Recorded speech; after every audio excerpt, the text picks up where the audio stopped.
Nakakatuwa naman talaga itong si Hanelet. Ito kasing asawang ito ni Digong, sa tuwing lalabas siya ng detention facility, syempre haharap yan doon sa mga supporters ni Digong. Hindi niya pakikitunguhan ng maayos yung mga media na nasa labas ng detention facility. Mababait yan. Mabait yan sa mga alam niya na supporters ni Digong. Mababait yan sa mga taong alam niya na positibo ang sasabihin kay Digong. Mababait yan sa mga taong alam niya na kaya nila. Na kaya nilang bulahin at kaya nilang budulin. Kahit yung isang media na SMNI, maayos makitungo ito doon sa media na yun. Pero pagdating sa mga mainstream media, ayan na, lumalabas na ang kasamaan. So sa tuwing lalabas yan, may balita, eto ang pahayag ni Digong, eto ang sinabi ni Digong.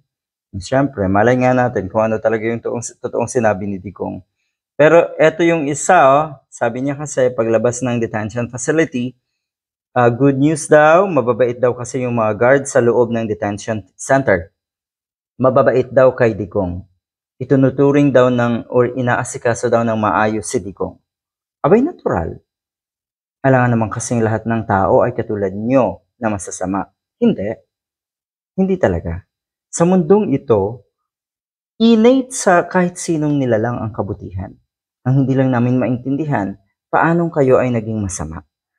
Sukdulan ang kasamaan kung tutuusin. Kasi kita-kita paano kayo makitungo sa mga totoong media at paano naman kayo makitungo doon sa mga taong kaya nyong utuin. At yun nga, yung mga sabihin na natin, yung media na kaya nyong hawakan.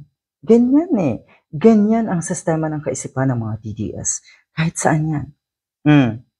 Masaya daw itong si Digong kasi nilulutuan na daw siya ng chop suey at mga Filipino food pa sa loob nga ng detention facility. Uulitin ko, mababait talaga ang mga tao. Hindi naman kasi katulad nyo yan. Lalo na itong mga guards sa loob ng detention facility or detention center na hindi talaga gagaya sa inyo yan na masasama. Ayon kay Hanelet, mababait nga daw itong mga gwardiya sa loob ng detention center. Aware sila kung gaano daw kamahal ng mga Filipinos si PRRD.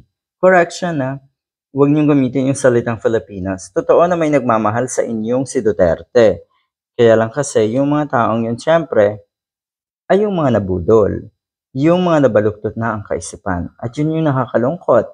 Dahil alam nyo rin sigurado sa sarili nyo, Miss Hanelet, na yung mga nabudol nyo na yan ay paunti ng paunti. Yung mga nauto nyo na yan ay unti-unting nalalagas.